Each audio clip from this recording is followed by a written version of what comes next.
आलेत. आज तुम्ही देखील काळारामाच्या दर्शनाला आलात. याच्यापूर्वी देखील अनेक वेळेला मी काळाराम मंदिरात आलेली आहे आणि रोजच मी ज्या प्रार्थना करते त्याच्यामध्ये विविध ठिकाणच्या मंदिरांमधल्या देवांच्या प्रार्थना करत असताना अयोध्येच्या श्रीरामप्रभूंच्या आणि सीतामाई लक्ष्मणांच्या बरोबर नाशिकच्या काळाराम मंदिरातल्या देखील काळाराम मंदिरातल्या मूर्तींचं मानसपूजा करत असते आणि त्यामुळे आज इथे आल्यावरती खूप आनंद वाटला. 22 तारखेला अयोध्येमध्ये श्री रामलल्लांचं मंदिरामध्ये त्यांची प्रतिष्ठापना झालेली आहे आणि म्हणून खूप वर्षापासून एक दुर्लक्षित असणारा जो विषय होता त्याला न्यायालयीन प्रक्रियेतून न्याय मिळाला आणि त्याच्यामध्ये हजारो लाखो लोकांना पुढच्या काळात दर्शनात सहभागी होता येणार आहे ह्याच्याबद्दल मला आनंद वाटतो. पण श्री रामप्रभू एक प्रतीक आहेत सुराज्याचं, एकवचनी असण्याचं आणि त्याचबरोबर समाजातल्या प्रत्येक घटकासाठी आणि कुटुंबियांसाठी वेळप्रसंगी वनवास संपादन करून त्याच्यानंतर परत राज्य मिळवून अनेक पिढ्या रघुवंश म्हणून ओळखला जातो आणि या दृष्टिकोनातून मी एका भारतीय ओळखीचं प्रतीक म्हणून श्री रामप्रभूंकडे पाहते. काळाराम मंदिरात आल्यावरती अर्थातच प्रार्थना केली आणि देवांच्याकडे बरेचसे संकल्प जे पूर्ण झाले त्याच्याबद्दल आभार मानले, कृतज्ञता व्यक्त केली आणि नवीन काही संकल्पही केले. याच्यामध्ये मंदिरात जे जे आत्तापर्यंत मी इच्छा व्यक्त केल्या होत्या त्यातल्या जवळजवळ बऱ्याचशा इच्छा पूर्ण झाल्या, परंतु शेतकऱ्यांचे प्रश्न किंवा विद्यार्थ्यांचे प्रश्न, महिलांच्या सुरक्षिततेचे प्रश्न याच्याबद्दल अजूनही रामराज्याप्रमाणे तो बदल जेवढा पाहिजे तेवढा झालेला नाही आहे.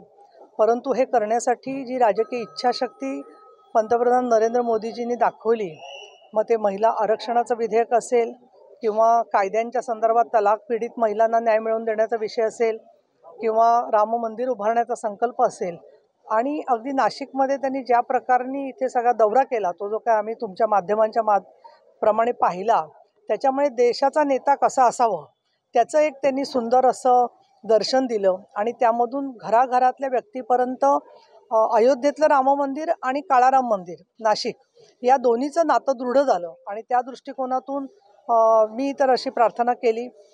खरं तर राजकारणासाठी प्रार्थना नाही करायला पाहिजे, पण आम्ही शेवटी सामान्य भक्त आहोत, त्यामुळे पंतप्रधान नरेंद्र मोदी परत पंतप्रधान व्हावेत आणि आत्ताचं जे सरकार आहे राज्यामध्ये सन्माननीय एकनाथ शिंदे यांच्या नेतृत्वाखालचं तशाच पद्धतीने जनादेश मिळावा अशी मी ईश्वराकडे प्रार्थना केली. समाजात शांतता पसरलेली आहे, कसं बघता याकडे कसं तोडगा निघू शकतो? नाही, या संदर्भामध्ये सन्माननीय मुख्यमंत्री एकनाथ शिंदे, उपमुख्यमंत्री देवेंद्र फडणवीस आणि उपमुख्यमंत्री अजितदादा पवार यांनी वारंवार स्पष्ट केलेलं आहे की कोणाच्याही आरक्षणाला धक्का न लागता प्रत्येक समाजाच्या घटकातल्या विद्यार्थ्यांना शिष्यवृत्ती, शिक्षणाची संधी, त्याचबरोबर विविध लाभाच्या योजना या दिल्या जातील. त्याचबरोबर शिक्षणाचा दर्जा वाढवणं या दृष्टिकोनातून सुद्धा जोरात प्रयत्न चाललेले आहेत. तुम्हाला कल्पना आहे की IT सेक्टरमध्ये आणि संपूर्ण जगामध्ये आज भारतातली युवा शक्ती ही उद्योगक्षम आणि रोजगाराभिमुख म्हणून एक मोठी शक्ती मानली जाते.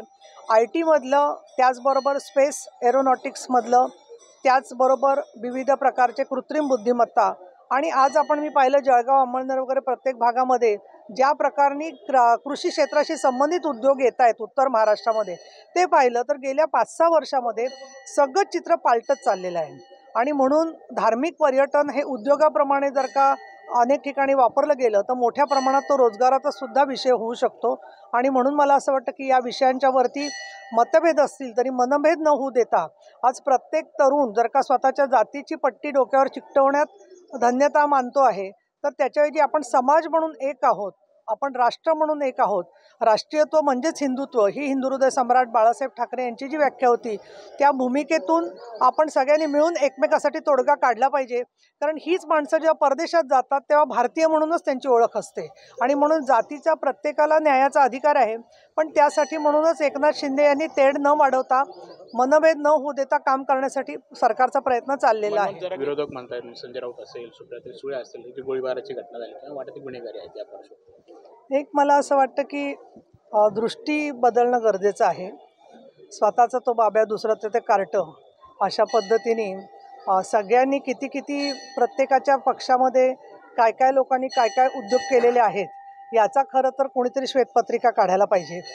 सगळ्यांचे पाय मातीचे आहेत, त्यामुळे राजकीय वैमनस्यातून काही वेळेला असे कायद्याचे प्रश्न जेव्हा तयार होतात तेव्हा मुख्यमंत्री, उपमुख्यमंत्री हे सगळं त्याच्यात लक्ष घालून योग्य तो मार्ग काढत असतात. गुन्हा जो असतो झालेला त्या गुन्ह्यासाठी आपल्याकडे CRPC आणि IPCची न्यायालयीन कलमं आहेत, त्यानुसार ती सगळी प्रक्रिया चालत असते. आणि त्यामुळे मला असं वाटतं की एकमेकावरती गुंड म्हणून नामानिधान करण्यापेक्षा जे ड्रग माफिया किंवा असे लोक कशाच्या आधारातून वाढले हे जर का पाहिलं तर मला असं वाटतं अजून खूप मोठ्या प्रमाणात राजकारणाचं शुद्धीकरण होण्याची गरज आहे. तर प्रत्येकाचा लोकशाहीमध्ये त्यांचा काही ना काही जो अधिकार असतो त्याचा मला असं वाटतं की त्याच्याबद्दल आपण योग्य ती सरकार दखल घेईल. पण मी असं वाचलं की मुस्लिम आरक्षणाबद्दलही ते बसणार आहेत उपोषणाला, तर तो विषय केंद्र सरकारच्या अखत्यारीतला आहे. आणि कुठल्याही अल्पसंख्याक समाजाला किंवा धर्माच्या नावाने आरक्षण देण्याचा जो मुद्दा आहे तो घटनात्मक मुद्दा आहे. आणि म्हणूनच महिला आरक्षणामध्ये OBC SC ST यांना आरक्षण देता आलं, परंतु अमुक एका समाजाच्या महिलांना आरक्षण देता येत नाही. याच्याबद्दल त्यांनी अजून माहिती करून घ्यावी असं मला वाटतं. मुख्यमंत्री एकनाथ शिंदेवर गंभीर आरोप केले, त्यांच्याकडे करोडो रुपये दिलेले, त्यामुळे त्यांच्यावर ईडी मनी लॉन्ड्रिंगची गुन्हा दाखल करावा असे संजय राऊतांनी मागणी केली आहे. नाही, हा संपूर्ण प्रश्न आता न्यायप्रक्रियेच्या अधीन आहे. आणि त्यामुळे आत्ता गोळीबार झाल्यानंतर तो केल्यानंतर आरोपी जे काय बोलत असतो त्या म्हणण्यावरती कधीही पण कोण गांभीर्याने घेत नसतं. आणि स्वतःला वाचवण्यासाठी असे आरोप केले जातात की अनेक आपण घटनांच्यामध्ये गोष्ट पाहिलेली आहे.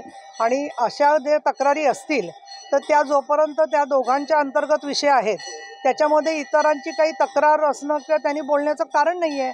परंतु मला असं वाटतं की या सगळ्याबद्दल मी विधान परिषदेचे उपसभापती आणि आज रामभक्त म्हणून इथे आलेली असताना प्रत्येक गोष्टीमधल्या अपशाप किंवा टीका याची मी दखल घेण्याएवढं ते मला मोठी गोष्ट वाटत नाही. त्यानंतर त्यांनी जवळपास आता 2.5 ते 3 महिन्यांतही वाच्यता केली. मुख्यमंत्र्यांकडे तो राजीनामा आहे असं ते म्हणतायत आणि तो जिवंत आहे राजीनामा. मुख्यमंत्र्यांनी निर्णय घ्यावा, राज्यपालांकडे ते पाठवू शकतात. राजीनामा जिवंत असतो का राजीनामा खिशात असतो का राजीनामा दिलेला असतो परंतु न स्वीकारलेला असतो, असे रुग्णाप्रमाणे राजीनाम्याच्या सुद्धा बऱ्याचशा अवस्था मला दिसत आहेत. तर मी असं म्हणेन की हा विषय संपूर्ण मुख्यमंत्री आणि उपमुख्यमंत्री आणि राज्यपाल यांच्या अखत्यारीतला आहे. तेव्हा आपण सगळ्याच कॅबिनेटमध्ये आतमध्ये असं डोकावून पाहू नये. तो त्यांचा अधिकार आहे आणि त्याच्यात योग्य तो निर्णय सरकार घेईल. ठीक आहे.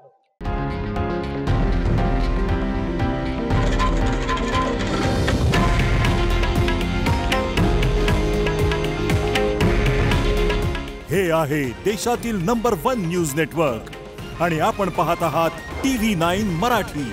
काळजी तुमची, हित महाराष्ट्राचं.